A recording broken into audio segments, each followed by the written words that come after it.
بسم اللہ الرحمن الرحیم۔ السلام علیکم دوستو، جیسا کہ میں نے آپ لوگوں سے کہا تھا کہ حضور نبی کریم صلی اللہ تعالی علیہ وسلم کی پوری زندگی کی ایک سیریز آپ لوگوں تک لے کر آؤں گا، جس کی شروعات، جس کا پہلا پارٹ یہی ویڈیو ہے۔ آپ لوگوں سے ایک ریکویسٹ کرنا چاہتے ہیں کہ دل تھام کر اطمینان سے سنیں اور اپنے ایمان کو تازہ کریں۔ شروعات کرنے سے پہلے کچھ ضروری باتیں آپ لوگوں کو جان لینا ضروری ہے، شارٹ کٹ میں جان لیں تاکہ آگے سمجھنے میں آپ کو آسانی ہو سکے۔ انشاءاللہ تعالی کچھ دنوں تک لگاتار ہم اس عظیم ہستی، اس بڑی ہستی کی پوری زندگی کے بارے میں آپ کو بتائیں گے، جنہیں ہم اور آپ بلکہ پوری دنیا کے لوگ آخری نبی محمد رسول اللہ صلی اللہ تعالی علیہ وسلم کے نام سے جانتی ہے۔ حضور پاک صلی اللہ تعالی علیہ وسلم کی زندگی اتنی اچھی اور صاف ستھری رہی ہے کہ اپنے غیر بھی حضور کی زندگی کی تعریف کیے بغیر نہیں رہ پاتے۔ اللہ کے رسول صلی اللہ تعالی علیہ وسلم نے انسانیت کی بنیاد پر غیر مسلموں کے ساتھ بھی اچھا سلوک فرمایا اور مسلمانوں کو بھی ان کے ساتھ اچھا سلوک کرنے کا حکم دیا۔ یہی وجہ ہے کہ دنیا کا کوئی بھی انسان جب حضور کی سیرت اور زندگی کو پڑھتا ہے، حضور صلی اللہ تعالی علیہ وسلم کے بارے میں جاننے کی کوشش کرتا ہے، تو وہ آپ کا دیوانہ ہو جاتا ہے۔ اسے میں ایک شارٹ کٹ مثال دے کر آپ کو سمجھاتا ہوں۔ دنیا میں جتنے بھی مذہب ہیں وہ بہت کم علاقوں میں سمٹ کر رہ گئے ہیں یا کسی ایک ملک میں سمٹ کر رہ گیا، مگر قربان جائیے اپنے رسول صلی اللہ تعالی علیہ وسلم کی سیرت اور زندگی پر کہ آپ نے بظاہر 63 سالہ زندگی اس دنیا میں گزارا، لیکن اس 63 سالہ زندگی میں دنیا کو اتنا کچھ دے دیا کہ جس نے بھی آپ کی زندگی کو پڑھا، آپ کی زندگی کے بارے میں جانا، تو اس نے اسلام قبول کر لیا، وہ مسلمان ہو گیا۔ یہی وجہ ہے کہ دنیا کے ہر ملک میں، ہر کونے میں آج اسلام کے ماننے والے لوگ موجود ہیں، اور یہ اسلام کے حق اور سچا ہونے کا ثبوت ہے۔ دوستو، مذہب اسلام تو حضرت آدم علیہ السلام ہی سے شروع ہو چکا ہے۔ اللہ تعالیٰ نے انسانوں کو پیدا کیا تو انسانوں کو صحیح راستہ دکھانے کے لیے، غلط چیزوں سے بچانے کے لیے، انسان کو انسان بنانے کے لیے، اخلاق اور محبت سکھانے کے لیے کم و بیش 1,24,000 یا کم و بیش 2,24,000 انبیاء کرام اور رسولان اعظام کو بھیجا، اور تمام انبیاء اور رسول نے سب کو یہی سکھایا ہے کہ تمہارا خدا ایک ہے، تمہارا معبود ایک ہے، تمہیں پیدا کرنے والا ایک ہے، تمہارا سر صرف اللہ کی بارگاہ میں جھکے، تم اللہ کے علاوہ دوسروں کی پوجا نہ کرو، تم آپس میں محبت کے ساتھ رہو۔ اب ہمارے دماغ میں یہ سوال پیدا ہوتا ہے کہ ہمارے حضور کی پیدائش سے پہلے عرب میں اسلام کیسے پھیلا، اسلام کی شروعات عرب میں کیسے ہوئی؟ تو آپ یہ جان لیں کہ آج سے تقریباً 4,000 سال پہلے حضرت ابراہیم علیہ السلام کی 2 بیویاں تھیں، ایک کا نام حضرت سارہ اور دوسری کا نام حضرت حاجرہ رضی اللہ تعالی عنہا تھا۔ حضرت ابراہیم علیہ السلام کے بڑے بیٹے کا نام حضرت اسماعیل علیہ السلام ہے، جو حضرت حاجرہ رضی اللہ تعالی عنہا سے پیدا ہوئے تھے، اور چھوٹے بیٹے حضرت اسحاق علیہ السلام ہیں، جو حضرت سارہ رضی اللہ تعالی عنہا سے پیدا ہوئے تھے۔ حضرت اسماعیل علیہ السلام ابھی دودھ پیتے بچے ہی تھے کہ اللہ تعالیٰ نے حضرت ابراہیم علیہ السلام کو حکم دیا کہ اپنے بیٹے اسماعیل اور اپنی بیوی حاجرہ کو مکہ پہنچا دو۔ اس زمانے میں مکہ کی سرزمین پر کوئی آبادی نہیں تھی، نہ کوئی انسان تھا، نہ کوئی جانور، نہ کوئی پرندہ، نہ کوئی چھایا دار پیڑ، آس پاس صرف ببول وغیرہ کے درخت تھے، باقی سنسان میدان تھا، اور پانی کا تو کوئی نام و نشان نہ تھا۔ اللہ تعالیٰ کا حکم پاتے ہی حضرت ابراہیم علیہ السلام نے حضرت اسماعیل علیہ السلام اور حضرت حاجرہ کو ساتھ لیا اور فلسطین سے چل پڑے۔ جب مکہ کی سرزمین پر پہنچے تو سواری کو روکا اور ان دونوں کو ایک پیڑ کے نیچے اتارا، پھر حضرت حاجرہ کو کچھ کھجور اور ایک مشک پانی یعنی ایک چمڑی کی تھیلی میں پانی دے کر واپس جانے لگے۔ آپ کو واپس جاتے دیکھ کر حضرت حاجرہ نے پوچھا، ہمیں سنسان بیابان میں کس کے سہارے چھوڑ کر آپ جا رہے ہیں؟ حضرت ابراہیم علیہ السلام نے نہ اس بات کا کچھ جواب دیا، نہ مڑ کر دیکھا۔ جب کئی بار پوچھنے پر جواب نہ ملا تو حضرت حاجرہ نے عرض کیا، کیا اس طرح ہم دونوں کو چھوڑ کر جانے کا حکم آپ کو اللہ تعالیٰ نے دیا ہے؟ حضرت ابراہیم علیہ السلام نے فرمایا، ہاں، یہ سن کر حضرت حاجرہ نے اطمینان کا سانس لیا اور بولی کہ جب اللہ تعالیٰ کا حکم ہے تو وہ ہم دونوں کی ضرور حفاظت فرمائے گا۔ حضرت حاجرہ رضی اللہ تعالیٰ عنہا کھجور کھاتی اور مشک سے پانی پیتی۔ کچھ دنوں کے بعد کھجور اور پانی ختم ہو گئے تو آپ بہت پریشان ہوئی، یہاں تک کہ پیاس کی شدت سے آپ کی چھاتی کا دودھ بھی سوکھ گیا۔ اب حضرت اسماعیل علیہ السلام کی جان کے لالے پڑ گئے۔ حضرت اسماعیل علیہ السلام اس وقت بہت ہی ننھے دودھ پیتے بچے تھے۔ بھوک اور پیاس کے مارے تڑپ تڑپ کر ایڑیاں رگڑنے لگے۔ حضرت حاجرہ رضی اللہ تعالی عنہا یہ حال دیکھ کر بے چین ہو گئی اور اپنے ننھے بیٹے کو وہیں چھوڑا اور خود ادھر ادھر دوڑ کر پانی ڈھونڈنے لگی۔ قریب ہی صفا اور مروہ نام کی 2 پہاڑیاں تھیں۔ آپ دوڑ کر کبھی صفا پہاڑی پر چڑھتی اور کبھی مروہ پر جاتی اور دور دور تک نظریں دوڑا کر پانی کی کھوج کرتی۔ اس طرح ان دونوں پہاڑیوں کا آپ نے 7 مرتبہ چکر لگایا مگر پانی کا کہیں پتہ نہ چل سکا۔ آخری بار آپ ادھر مروہ کی پہاڑی پر چڑھ کر پانی کی تلاش کر رہی تھیں تو فرشتے حضرت جبریل علیہ السلام اللہ تعالیٰ کے حکم سے حضرت اسماعیل علیہ السلام کے پاس آئے اور زمین میں ایک ٹھوکر لگائی جس سے زمین پھٹ گئی اور پانی کا چشمہ ابل پڑا۔ اب حضرت حاجرہ مایوس ہو کر واپس آئیں تو حضرت اسماعیل علیہ السلام کے نزدیک ابلتا ہوا پانی کا چشمہ دیکھ کر بہت خوش ہوئی۔ پھر آپ نے سوچا کہ کہیں ایسا نہ ہو کہ پانی ادھر ادھر بہہ کر ختم نہ ہو جائے، اس لیے آپ اس چشمہ کے کنارے دھول ڈالتی جاتی اور اپنی سریانی بھاشا میں کہتی جاتی زمزم، جس کا معنی یہ ہے کہ تھم تھم، یعنی رک رک، ٹھہر جا ٹھہر جا۔ بعد میں ہمیشہ کے لیے اس مبارک چشمہ کا نام زمزم ہی پڑ گیا۔ پھر حضرت حاجرہ نے زمزم کا پانی خود پیا اور اپنے ننھے لاڈلے کو پلایا، جس سے دونوں کی جان میں جان آئی اور بھوک پیاس ختم ہوئی۔ زمزم شریف کا یہ اثر ہے کہ وہ کھانے اور پینے دونوں کی جگہ کام دیتا ہے۔ مکہ سے واپس جانے کے بعد حضرت ابراہیم علیہ السلام کا یہ دستور تھا کہ آپ حضرت حاجرہ اور حضرت اسماعیل علیہ السلام کی دیکھ بھال کے لیے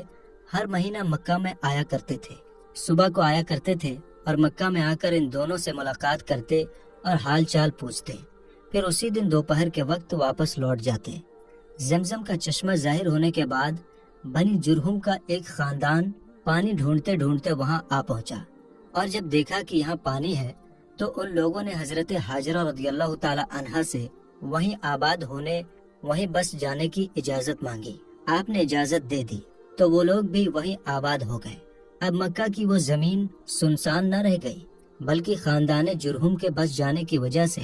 ہر طرف چہل پہل نظر آنے لگی۔ ایک بستی بس گئی۔ اب کچھ سالوں کے بعد اللہ نے حضرت ابراہیم علیہ السلام کو خانہ کعبہ کی تعمیر کا حکم دیا، یعنی خانہ کعبہ کو بنانے کا حکم دیا، تو انہوں نے اپنے بیٹے اسماعیل علیہ السلام کے ساتھ مل کر اللہ تعالیٰ کے گھر خانہ کعبہ کو بنایا۔ اس کے بعد اس گھر کی زیارت کرنے کا اعلان بھی کر دیا۔ حضرت اسماعیل علیہ السلام اسی جرہم خاندان کے لوگوں میں پلے بڑھے جو پانی ڈھونڈتے ہوئے آ کر یہاں بس گئے تھے اور انہی لوگوں سے عربی بھاشا سیکھی۔ جب جوان ہوئے تو آپ کی شادی بھی اسی خاندان کی ایک شہزادی سے ہوئی اور آپ کے 12 بیٹے ہوئے، اور آپ کی اولاد میں اللہ تعالیٰ نے اس طرح برکت عطا فرمائی کہ وہ بہت جلد پورے عرب میں پھیل گئے۔ حضرت اسماعیل علیہ السلام کے ایک بیٹے جن کا نام قیدار تھا بہت مشہور ہوئے اور ان کی اولاد خاص مکہ میں آباد رہی، اور یہ لوگ اپنے باپ کی طرح ہمیشہ خانہ کعبہ کی خدمت کرتے رہے، یعنی خانہ کعبہ کی دیکھ ریکھ کرتے رہے۔ انہی قیدار کی اولاد میں عدنان پیدا ہوئے اور عدنان کی اولاد میں کچھ پیڑھیوں کے بعد قصی پیدا ہوئے، جنہوں نے مکہ مکرمہ میں لوگوں کو ایک جٹ کر کے لوگوں کی ایک انجمن بنا کر 440 عیسوی میں ایک حکومت بنائی اور ایک قومی پارلیمنٹ بنائی، ایک سنسد بنائی جو دار الندوہ کے نام سے مشہور ہے، اور ایک قومی جھنڈا بنایا جس کو لیوا یا لوا کہتے تھے۔ قصی کے بعد ان کے بیٹے عبد مناف نے اپنے باپ کی حکومت سنبھالی، پھر ان کے بیٹے ہاشم، پھر ان کے بیٹے عبد المطلب، ایک کے بعد ایک دوسرے کی جانشین ہوتے رہے، یعنی ایک کے بعد ایک دوسرے کی جگہ لیتے رہے۔ اب اللہ تعالیٰ نے عبد المطلب جو کہ ہمارے حضور صلی اللہ تعالیٰ علیہ وسلم کے دادا تھے، ان کو 10 بیٹے عطا فرمایا، جن میں سے حضرت عبداللہ سب سے زیادہ خوبصورت تھے، اور یہی ہم سب کے پیارے آقا صلی اللہ تعالیٰ علیہ وسلم کے ابو تھے۔ ان کے بارے میں کچھ ضروری باتیں آپ سنیں۔ ہمارے حضور صلی اللہ تعالیٰ علیہ وسلم کے ابو حضرت عبداللہ عبد المطلب کے تمام بیٹوں میں سب سے زیادہ لاڈلے اور پیارے اور خوبصورت تھے، کیونکہ ان کے ماتھے پر نور محمدی پوری شان و شوکت کے ساتھ چمک رہا تھا۔ ہر کوئی ان کو اپنا داماد بنانا چاہتا تھا۔ قریش کے خاندان کی تمام عورتیں ان کی خوبصورتی پر فدا تھیں، لیکن عبد المطلب اپنے اس بیٹے کے لیے ایک ایسی لڑکی کی تلاش میں تھے جو سیرت اور صورت میں بے مثال ہو۔ اور پھر آخر کار وہ دن آ ہی گیا جس دن کا آپ کو انتظار تھا، یعنی حضرت عبداللہ کی شادی حضرت آمنہ رضی اللہ تعالی عنہا سے ہوئی، جو وہب بن مناف کی لڑکی تھی۔ پھر نور محمدی حضرت عبداللہ سے ٹرانسفر ہو کر بی بی آمنہ کے شکم مبارک میں آ گیا، اور جب حمل کے 2 مہینے پورے ہو گئے تو ہمارے حضور کے دادا عبد المطلب نے آپ کے ابو حضرت عبداللہ کو کھجوریں لینے کے لیے مدینہ بھیجا، یا بزنس کے لیے ملک شام بھیجا۔ وہاں سے واپس لوٹتے وقت مدینہ میں آپ کے ابو حضرت عبداللہ اپنے ماموں کے گھر میں 1 مہینہ بیمار رہ کر 25 سال کی عمر میں آپ کے ابو وفات پا گئے، اور وہیں ایک جگہ جس کا نام دار نابغہ ہے، اسی جگہ آپ کے ابو دفن کر دیے گئے۔ آپ کے ابو کے ساتھ گئے ہوئے قافلے والوں نے جب مکہ میں آ کر حضرت عبد المطلب کو آپ کے ابو کی بیماری کا حال سنایا تو انہوں نے جانچ پڑتال کے لیے اپنے سب سے بڑے بیٹے حارث کو مدینہ بھیجا۔ ان کے مدینہ پہنچنے سے پہلے ہی حضرت عبداللہ وفات پا چکے تھے۔ حارث نے مکہ واپس آ کر جب وفات کی خبر سنائی تو سارے خاندان والوں پر ماتم چھا گیا۔ حضور صلی اللہ تعالیٰ علیہ وسلم کی پیدائش سے پہلے